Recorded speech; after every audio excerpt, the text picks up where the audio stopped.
എന്താ പക്ഷേ? കോഓപ്പറേറ്റീവ് ബാങ്കിന്റെ മാനേജർ കൃഷ്ണവാര്യർ വന്നിട്ടുണ്ട്. അച്ഛനെ കാണാനാണോ? കണ്ടോട്ടെ. അതല്ല, വേറെന്തോ കാര്യം പറയാനാ.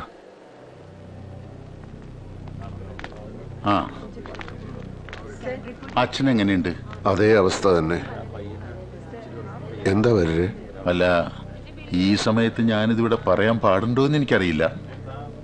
സൊസൈറ്റിയും ബാങ്കും ഒക്കെ പാർട്ടിയുടെ ആണെങ്കിലും ബാങ്കിലെ മാനേജർ എന്ന നിലക്ക് എനിക്കൊരു ഉത്തരവാദിത്വം ഉണ്ടല്ലോ.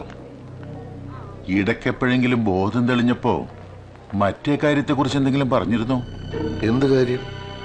നെല്ല് സംഭരിച്ച് അരിമില്ല് തുടങ്ങാൻ വെച്ച ഫണ്ടിൽ നിന്ന് എടുത്ത കാശാണല്ലോ. ആര് കാശെടുത്തു? സൊസൈറ്റിയുടെ എന്തോ അത്യാവശ്യത്തിന് ഗോപാലേട്ടൻ ബാങ്കിൽ നിന്ന് 20 ലക്ഷം രൂപ എടുത്തിരുന്നല്ലോ. സൊസൈറ്റിയുടെ അത്യാവശ്യത്തിനോ? അങ്ങനെ ഒരു കാശിന്റെ ആവശ്യം വന്നിട്ടില്ലല്ലോ. ഇന്നലെ വരെയുള്ള കണക്കുകളൊക്കെ ഞാൻ നോക്കിയതാണല്ലോ. അതെനിക്കറിയില്ല.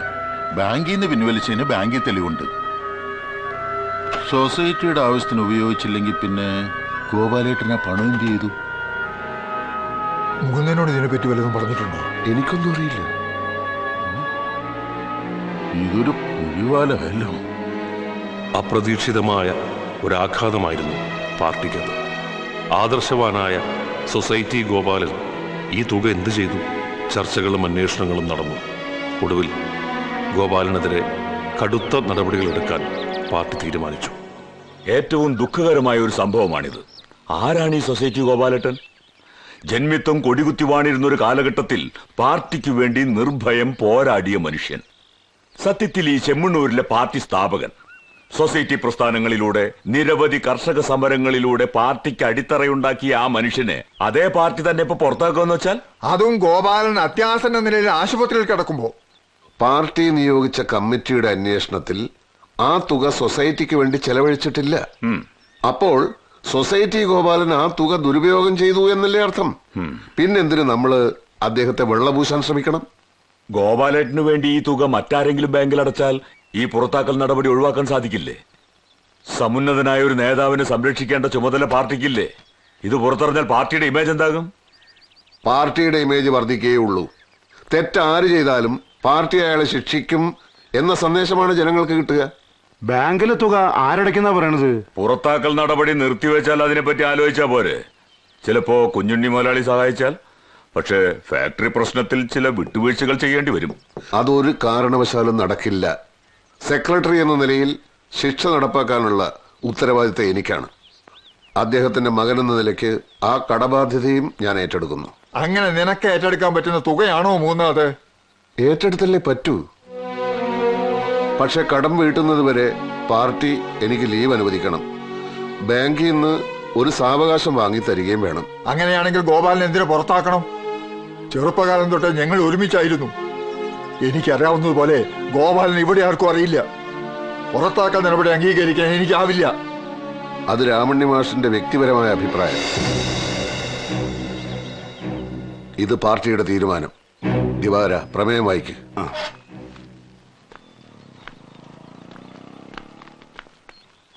സഖാക്കളെ, പാർട്ടി നിശ്ചയിച്ച പ്രത്യേക അന്വേഷണ സംഘത്തിന്റെ പ്രാഥമിക നിഗമന പ്രകാരം സഖാവ് സൊസൈറ്റി ഗോപാലൻ എന്ന ചിറ്റെഴുത്ത് ഗോപാലിനെ പാർട്ടിയുടെ പ്രാഥമിക അംഗത്തിൽ നിന്നും സസ്പെൻഡ് ചെയ്യുവാൻ.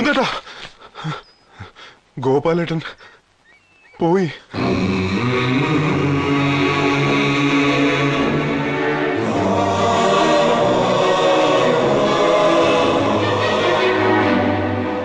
നിങ്ങളുടെ പാർട്ടിക്ക് CID പണയുണ്ടെന്ന് നിങ്ങൾക്കറിയില്ലെങ്കിൽ എനിക്കറിയാം. അതുകൊണ്ടാ ഫോണിൽ പറയണ്ടെന്ന് ഞാൻ പറഞ്ഞത്. ഗോപാലേട്ടന്റെ ശവസംസ്കാര ചടങ്ങിന് പോയിരുന്നു. ഒരർത്ഥത്തിൽ ഗോപാലേട്ടന്റെ അസുഖവും തുടർന്നുണ്ടായ മരണമാണല്ലോ കാര്യങ്ങൾ നമുക്ക് അനുകൂലമാക്കിയത്. പറയേ, എങ്ങനെയാ നിങ്ങളിത് ഒപ്പിച്ചത്? സൊസൈറ്റിക്ക് വേണ്ടി ഒരു എമൗണ്ട് ലോൺ എടുത്തപ്പോ ഗോപാലേട്ടൻ ഒപ്പിട്ട ഒരു ബ്ലാങ്ക് ചെക്ക് സെക്യൂരിറ്റി എന്ന നിലക്ക് വാങ്ങി സൂക്ഷിച്ചിരുന്നു. അതിലൊരു 20 ലക്ഷം രൂപ എഴുതി പണം ഡ്രോ ചെയ്തു. കണ്ടുപിടിച്ച അകത്താവുന്ന കേസാണ്. പക്ഷേ നിങ്ങൾ രണ്ടുപേരും എന്നെ കൈവിടില്ല എന്നുള്ള. കൊള്ളാം. എന്നെ കടിച്ചു കൊല്ലാൻ നോക്കിയ കരിമൂർക്കന്റെ പത്തി ചതച്ചരച്ച് ചമ്മന്തിയാക്കിയ തന്നെ കൈവിടാനോ? അപ്പൊ ഇനി എന്താ പരിപാടി? കരുതലോടെ നീങ്ങണം. ചിലതൊക്കെ മനസ്സിലുണ്ട്. ഒക്കെ ഞാൻ അപ്പൊ പറയിക്കാം. എനിക്ക് അടിയന്തരമായി തിരുവനന്തപുരത്ത്. ആരുടെ അടിയന്തരം? അവിടെ സ്റ്റേറ്റ് കമ്മിറ്റി നടക്കുക. ഞാൻ ചെന്നിട്ട് വിളിക്കാം. ഓക്കെ.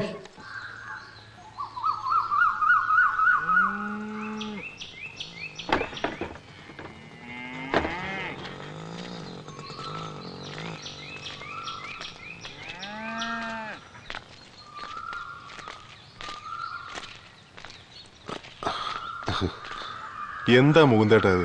ഇവിടെ തന്നെ ഒരേ ഇരിപ്പാണ്. വൈകുന്നേരം ജംഗ്ഷനിലോട്ട് വരാനിരുന്നതാണ്. നാളെ മുതൽ ചായക്കട തുറക്കണം. 2-3 ദിവസമായിട്ട് മുകുന്ദന്റെ കാര്യം തന്നെ ഞങ്ങൾ ആലോചിച്ചത്. ചില്ലറ ഭാരമാണോ തലയിലെടുത്ത് വെച്ചത്? 20 ലക്ഷത്തിന്റെ ബാധ്യതയല്ലേ? എത്ര കാലം പരിപ്പോടെയും ചായയും വിറ്റാലാ 20 ലക്ഷത്തിന്റെ കടം വീട്ടാൻ പറ്റുക? അത് പ്രായോഗികമാണോ? എനിക്ക് വേറൊരു പണിയും അറിയില്ലല്ലോ. അല്ലേ പിന്നെ കിളക്കാനോ തെങ്ങ് കയറാനോ പോണം. തെങ്ങ് കയറിയാൽ നല്ല തഴമ്പുണ്ടാവുന്നല്ലാതെ ഇത്രയും പണം എങ്ങനെ ഉണ്ടാക്കാനാ? എല്ലാ വശങ്ങളും ഞങ്ങൾ ആലോചിച്ചു മുകുന്ദ. ജില്ലാ കമ്മിറ്റിക്കും മുകുന്ദന്റെ കാര്യത്തിൽ ആശങ്കയുണ്ട്.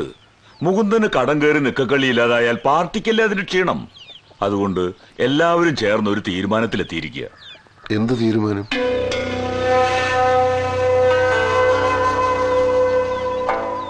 മുകുന്ദേട്ടൻ എന്തായാലും പാർട്ടിയിൽ നിന്ന് ലീവ് എടുക്കാൻ തീരുമാനിച്ചിരിക്കുകയല്ലേ?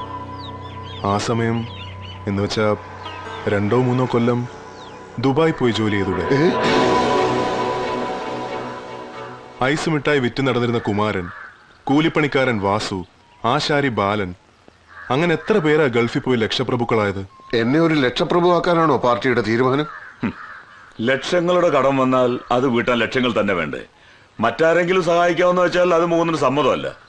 എന്തായാലും ചായക്കട നടത്തി ഈ കടം വീട്ടാമെന്ന് സ്വപ്നത്തിൽ പോലും ചിന്തിക്കേണ്ട. ദുബായ് എന്ന് പറയുമ്പോ ഞാൻ വേണേ ക്യൂബയിലോ ചൈനയിലോ പോകാം.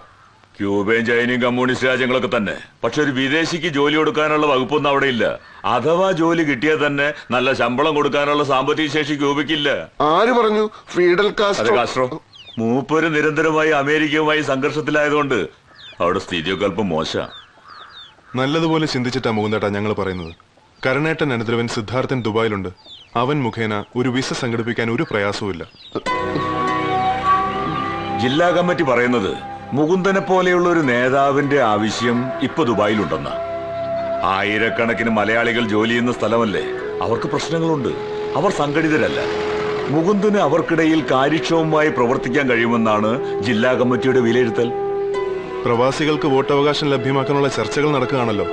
അതുകൊണ്ട് എത്രയും വേഗം നമ്മുടെ വഴിയിലേക്ക് അവരെ കൊണ്ടുവരേണ്ടതും അത്യാവശ്യമാണ്. മുകുന്ദനൊന്നും അറിയണ്ട.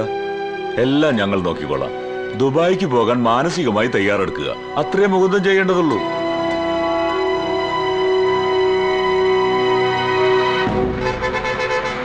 ബസ് വരുന്നുണ്ട്.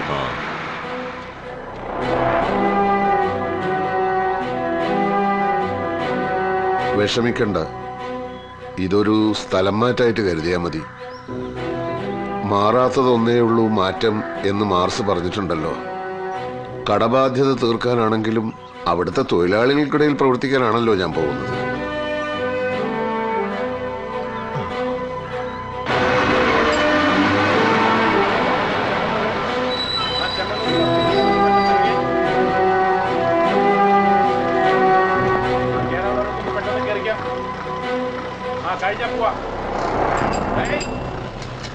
ലാൽ സലാം.